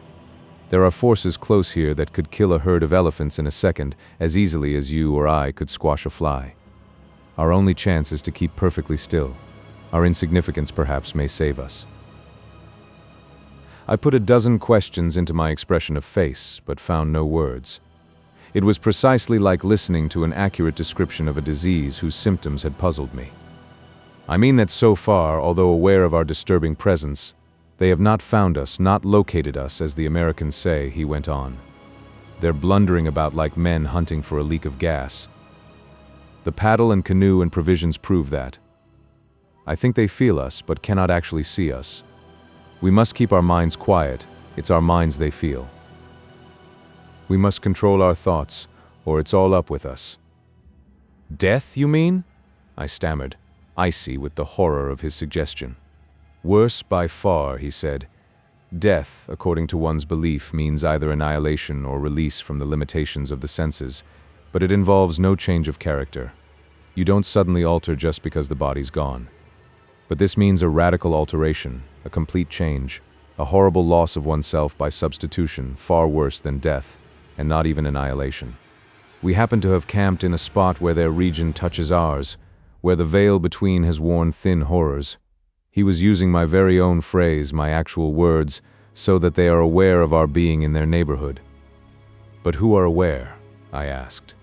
I forgot the shaking of the willows in the windless calm, the humming overhead, everything except that I was waiting for an answer that I dreaded more than I can possibly explain. He lowered his voice at once to reply, leaning forward a little over the fire, an indefinable change in his face that made me avoid his eyes and look down upon the ground. "All my life," he said, "I have been strangely, vividly conscious of another region not far removed from our own world in one sense, yet wholly different in kind, where great things go on unceasingly, where immense and terrible personalities hurry by, intent on vast purposes compared to which earthly affairs, the rise and fall of nations, the destinies of empires, the fate of armies and continents, are all as dust in the balance, vast purposes, I mean, that deal directly with the soul, and not indirectly with mere expressions of the soul. I suggest just now, I began, seeking to stop him, feeling as though I was face to face with a madman. But he instantly overbore me with his torrent that had to come. "You think?" he said. "It is the spirit of the elements, and I thought perhaps it was the old gods. But I tell you now it is neither. These would be comprehensible entities, for they have relations with men, depending upon them for worship or sacrifice, whereas these beings who are now about us have absolutely nothing to do with mankind, and it is mere chance that their space happens just at this spot to touch our own." The mere conception, which his words somehow made so convincing, as I listened to them there in the dark stillness of that lonely island, set me shaking a little all over. I found it impossible to control my movements. "And what do you propose?" I began again. "A sacrifice, a victim, might save us by distracting them until we could get away," he went on, just as the wolves stopped to devour the dogs and give the sleigh another start. "But I see no chance of any other victim now." I stared blankly at him. The gleam in his eye was dreadful. Presently he continued. "It's the Willows, of course. The Willows mask the others, but the others are feeling about for us. If we let our minds betray our fear, we're lost utterly." He looked at me with an expression so calm, so determined, so sincere, that I no longer had any doubts as to his sanity. He was as sane as any man ever was. "If we can hold out through the night," he added, "we may get off in the daylight unnoticed, or rather undiscovered. But you really think a sacrifice would?"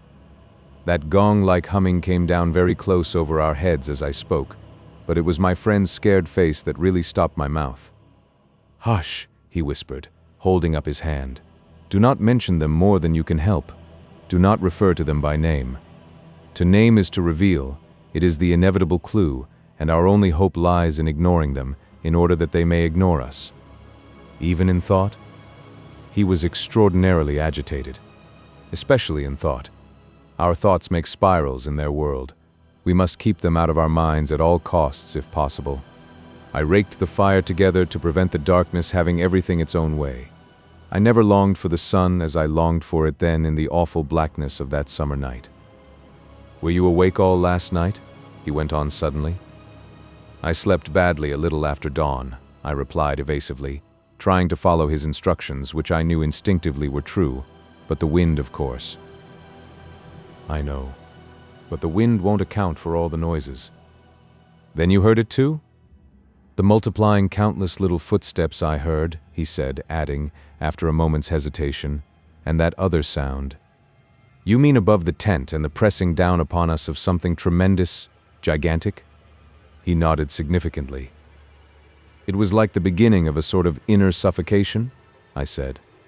"Partly, yes. It seemed to me that the weight of the atmosphere had been altered, had increased enormously, so that we should have been crushed. And that," I went on, determined to have it all out, pointing upwards where the gong-like note hummed ceaselessly, rising and falling like wind. "What do you make of that?" "It's their sound," he whispered gravely. "It's the sound of their world, the humming in their region. The division here is so thin that it leaks through somehow. But if you listen carefully, you'll find it's not above so much as around us. It's in the willows. It's the willows themselves humming, because here the willows have been made symbols of the forces that are against us." I could not follow exactly what he meant by this, yet the thought and idea in my mind were beyond question the thought and idea in his. I realized what he realized, only with less power of analysis than his. It was on the tip of my tongue to tell him at last about my hallucination of the ascending figures and the moving bushes, when he suddenly thrust his face again close into mine across the firelight and began to speak in a very earnest whisper. He amazed me by his calmness and pluck, his apparent control of the situation. This man I had for years deemed unimaginative, stolid. "Now listen," he said. "The only thing for us to do is to go on as though nothing had happened, follow our usual habits, go to bed, and so forth. Pretend we feel nothing and notice nothing. It is a question wholly of the mind, and the less we think about them, the better our chance of escape. Above all, don't think, for what you think happens." "All right," I managed to reply, simply breathless with his words and the strangeness of it all. "All right, I'll try, but tell me one more thing first. Tell me what you make of those hollows in the ground all about us, those sand funnels." "No," he cried, forgetting to whisper in his excitement. "I dare not, simply dare not, put the thought into words. If you have not guessed, I am glad. Don't try to. They have put it into my mind. Try your hardest to prevent their putting it into yours." He sank his voice again to a whisper before he finished, and I did not press him to explain. There was already just about as much horror in me as I could hold. The conversation came to an end, and we smoked our pipes busily in silence. Then something happened, something unimportant apparently, as the way is when the nerves are in a very great state of tension, and this small thing for a brief space gave me an entirely different point of view. I chanced to look down at my sand shoe. The sort we used for the canoe, and something to do with the hole at the toe suddenly recalled to me the London shop where I had bought them, the difficulty the man had in fitting me, and other details of the uninteresting but practical operation. At once, in its train, followed a wholesome view of the modern skeptical world I was accustomed to move in at home. I thought of roast beef and ale, motor cars, policemen, brass bands, and a dozen other things that proclaimed the soul of ordinariness or utility. The effect was immediate and astonishing, even to myself. Psychologically, I suppose, it was simply a sudden and violent reaction after the strain of living in an atmosphere of things that to the normal consciousness must seem impossible and incredible. But whatever the cause, it momentarily lifted the spell from my heart and left me for the short space of a minute feeling free and utterly unafraid. I looked up at my friend opposite. "You damned old pagan," I cried, laughing aloud in his face. "You imaginative idiot. You superstitious idolater. You." I stopped in the middle, seized anew by the old horror. I tried to smother the sound of my voice as something sacrilegious. The Swede, of course, heard it too, the strange cry overhead in the darkness, and that sudden drop in the air as though something had come nearer. He had turned ashen white under the tan. He stood bolt upright in front of the fire, stiff as a rod, staring at me. After that, he said in a sort of helpless, frantic way, "We must go. We can't stay now. We must strike camp this very instant and go on down the river." He was talking, I saw, quite wildly, his words dictated by abject terror, the terror he had resisted so long, but which had caught him at last. "In the dark?" I exclaimed, shaking with fear after my hysterical outburst, but still realizing our position better than he did. "Sheer madness. The river's in flood, and we've only got a single paddle. Besides, we only go deeper into their country. There's nothing ahead for 50 miles but willows, willows, willows." He sat down again in a state of semi-collapse. The positions, by one of those kaleidoscopic changes nature loves, were suddenly reversed, and the control of our forces passed over into my hands. His mind at last had reached the point where it was beginning to weaken. "What on earth possessed you to do such a thing?" he whispered, with the awe of genuine terror in his voice and face. I crossed round to his side of the fire. I took both his hands in mine, kneeling down beside him and looking straight into his frightened eyes. "We'll make one more blaze," I said firmly, "and then turn in for the night. At sunrise we'll be off full speed for Comorn. Now, pull yourself together a bit, and remember your own advice about not thinking fear." He said no more, and I saw that he would agree and obey. In some measure, too, it was a sort of relief to get up and make an excursion into the darkness for more wood. We kept close together, almost touching, groping among the bushes and along the bank. The humming overhead never ceased, but seemed to me to grow louder as we increased our distance from the fire. It was shivery work. We were grubbing away in the middle of a thickish clump of willows where some driftwood from a former flood had caught high among the branches, when my body was seized in a grip that made me half drop upon the sand. It was the Swede. He had fallen against me and was clutching me for support. I heard his breath coming and going in short gasps. "Look, by my soul," he whispered, and for the first time in my experience I knew what it was to hear tears of terror in a human voice. He was pointing to the fire some 50 feet away. I followed the direction of his finger, and I swear my heart missed a beat. There, in front of the dim glow, something was moving. I saw it through a veil that hung before my eyes like the gauze drop curtain used at the back of a theater, hazily a little. It was neither a human figure nor an animal. To me it gave the strange impression of being as large as several animals grouped together, like horses, 2 or 3, moving slowly. The Swede, too, got a similar result, though expressing it differently, for he thought it was shaped and sized like a clump of willow bushes, rounded at the top, and moving all over upon its surface, coiling upon itself like smoke, he said afterwards. I watched it settle downwards through the bushes, he sobbed at me. Look, by God, it's coming this way. Oh, oh, he gave a kind of whistling cry. They've found us. I gave one terrified glance, which just enabled me to see that the shadowy form was swinging towards us through the bushes, and then I collapsed backwards with a crash into the branches. These failed, of course, to support my weight, so that with the Swede on top of me we fell in a struggling heap upon the sand. I really hardly knew what was happening. I was conscious only of a sort of enveloping sensation of icy fear that plucked the nerves out of their fleshly covering, twisted them this way and that, and replaced them quivering. My eyes were tightly shut. Something in my throat choked me. A feeling that my consciousness was expanding, extending out into space, swiftly gave way to another feeling that I was losing it altogether and about to die. An acute spasm of pain passed through me, and I was aware that the Swede had hold of me in such a way that he hurt me abominably.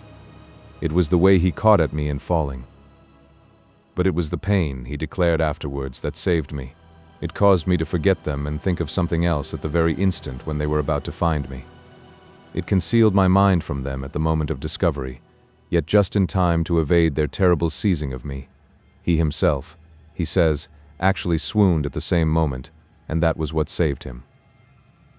I only know that at a later date, how long or short is impossible to say, I found myself scrambling up out of the slippery network of willow branches, and saw my companion standing in front of me holding out a hand to assist me. I stared at him in a dazed way, rubbing the arm he had twisted for me. Nothing came to me to say, somehow. I lost consciousness for a moment or two, I heard him say. That's what saved me. It made me stop thinking about them. You nearly broke my arm in two, I said, uttering my only connected thought at the moment. A numbness came over me. That's what saved you, he replied. Between us, we've managed to set them off on a false tack somewhere. The humming has ceased. It's gone for the moment at any rate. A wave of hysterical laughter seized me again, and this time spread to my friend too, great healing gusts of shaking laughter that brought a tremendous sense of relief in their train. We made our way back to the fire and put the wood on so that it blazed at once. Then we saw that the tent had fallen over and lay in a tangled heap upon the ground. We picked it up, and during the process tripped more than once and caught our feet in sand. It's those sand funnels, exclaimed the Swede, when the tent was up again and the firelight lit up the ground for several yards about us. And look at the size of them. All round the tent and about the fireplace where we had seen the moving shadows there were deep funnel-shaped hollows in the sand, exactly similar to the ones we had already found over the island, only far bigger and deeper, beautifully formed, and wide enough in some instances to admit the whole of my foot and leg. Neither of us said a word. We both knew that sleep was the safest thing we could do, and to bed we went accordingly without further delay, having first thrown sand on the fire and taken the provision sack and the paddle inside the tent with us. The canoe, too, we propped in such a way at the end of the tent that our feet touched it, and the least motion would disturb and wake us. In case of emergency, too, we again went to bed in our clothes, ready for a sudden start. 5. It was my firm intention to lie awake all night and watch, but the exhaustion of nerves and body decreed otherwise, and sleep after a while came over me with a welcome blanket of oblivion. The fact that my companion also slept quickened its approach. At first he fidgeted and constantly sat up, asking me if I heard this or heard that. He tossed about on his cork mattress and said the tent was moving and the river had risen over the point of the island, but each time I went out to look I returned with the report that all was well, and finally he grew calmer and lay still. Then at length his breathing became regular and I heard unmistakable sounds of snoring, the first and only time in my life when snoring has been a welcome and calming influence. This, I remember, was the last thought in my mind before dozing off. A difficulty in breathing woke me and I found the blanket over my face. But something else besides the blanket was pressing upon me, and my first thought was that my companion had rolled off his mattress onto my own in his sleep. I called to him and sat up, and at the same moment it came to me that the tent was surrounded. That sound of multitudinous soft pattering was again audible outside, filling the night with horror. I called again to him, louder than before. He did not answer, but I missed the sound of his snoring, and also noticed that the flap of the tent was down. This was the unpardonable sin. I crawled out in the darkness to hook it back securely, and it was then for the first time I realized positively that the Swede was not here. He had gone. I dashed out in a mad run, seized by a dreadful agitation, and the moment I was out I plunged into a sort of torrent of humming that surrounded me completely and came out of every quarter of the heavens at once. It was that same familiar humming gone mad. A swarm of great invisible bees might have been about me in the air. The sound seemed to thicken the very atmosphere, and I felt that my lungs worked with difficulty. But my friend was in danger, and I could not hesitate. The dawn was just about to break, and a faint whitish light spread upwards over the clouds from a thin strip of clear horizon. No wind stirred. I could just make out the bushes and river beyond, and the pale sandy patches. In my excitement I ran frantically to and fro about the island, calling him by name, shouting at the top of my voice the first words that came into my head. But the willows smothered my voice, and the humming muffled it, so that the sound only traveled a few feet round me. I plunged among the bushes, tripping headlong, tumbling over roots, and scraping my face as I tore this way and that among the preventing branches. Then, quite unexpectedly, I came out upon the island's point and saw a dark figure outlined between the water and the sky. It was the Swede, and already he had one foot in the river. A moment more and he would have taken the plunge. I threw myself upon him, flinging my arms about his waist and dragging him shorewards with all my strength. Of course he struggled furiously, making a noise all the time just like that cursed humming, and using the most outlandish phrases in his anger about going inside to them, and taking the way of the water and the wind, and God only knows what more besides, that I tried in vain to recall afterwards, but which turned me sick with horror and amazement as I listened. But in the end I managed to get him into the comparative safety of the tent, and flung him breathless and cursing upon the mattress where I held him until the fit had passed. I think the suddenness with which it all went and he grew calm, coinciding as it did with the equally abrupt cessation of the humming and pattering outside, I think this was almost the strangest part of the whole business perhaps, for he had just opened his eyes and turned his tired face up to me so that the dawn threw a pale light upon it through the doorway, and said, for all the world just like a frightened child, "My life, old man, it's my life I owe you, but it's all over now anyhow. They found a victim in our place." Then he dropped back upon his blankets and went to sleep literally under my eyes.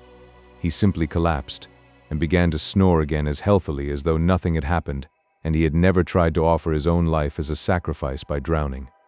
And when the sunlight woke him 3 hours later, hours of ceaseless vigil for me, it became so clear to me that he remembered absolutely nothing of what he had attempted to do, that I deemed it wise to hold my peace and ask no dangerous questions.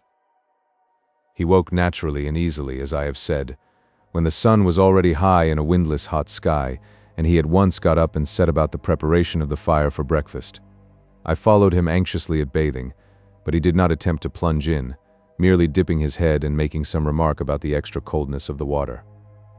"River's falling at last," he said, "and I'm glad of it." "The humming has stopped too," I said. He looked up at me quietly with his normal expression. Evidently he remembered everything except his own attempt at suicide. "Everything has stopped," he said, "because—" He hesitated, but I knew some reference to that remark he had made just before he fainted was in his mind, and I was determined to know it. "Because they've found another victim?" I said, forcing a little laugh.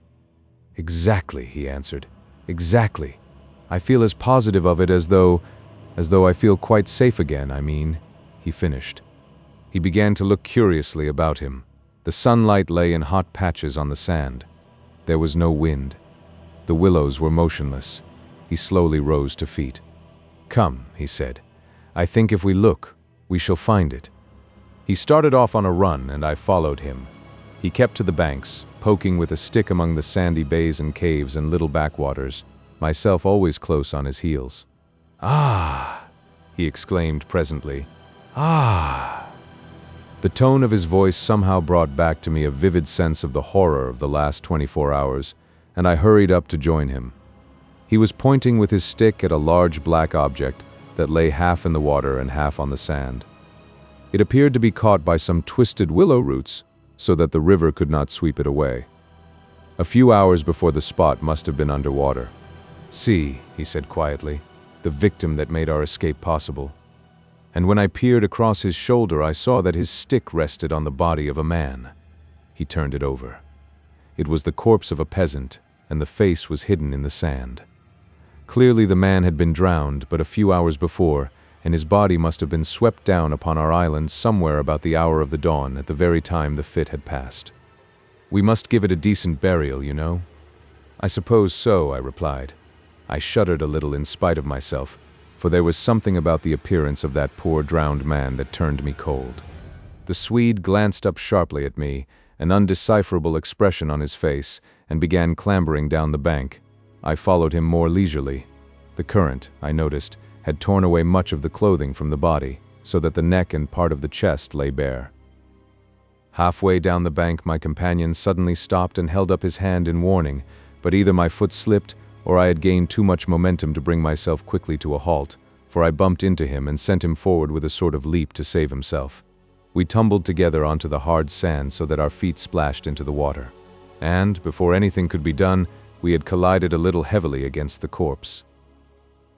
The Swede uttered a sharp cry, and I sprang back as if I had been shot. At the moment we touched the body, there rose from its surface the loud sound of humming, the sound of several hummings which passed with a vast commotion as of winged things in the air about us, and disappeared upwards into the sky, growing fainter and fainter till they finally ceased in the distance. It was exactly as though we had disturbed some living yet invisible creatures at work.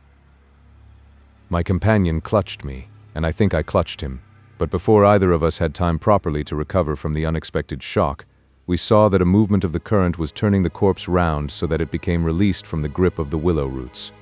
A moment later it had turned completely over, the dead face uppermost, staring at the sky.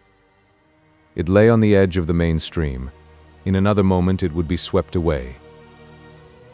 The Swede started to save it, shouting again something I did not catch about a proper burial, and then abruptly dropped upon his knees on the sand and covered his eyes with his hands.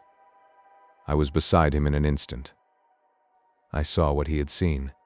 For just as the body swung round to the current, the face and the exposed chest turned full towards us, and showed plainly how the skin and flesh were indented with small hollows, beautifully formed, and exactly similar in shape and kind to the sand funnels that we had found all over the island. "Their mark," I heard my companion mutter under his breath. "Their awful mark." And when I turned my eyes again from his ghastly face to the river, the current had done its work, and the body had been swept away into midstream and was already beyond our reach and almost out of sight, turning over and over on the waves like an otter. The end.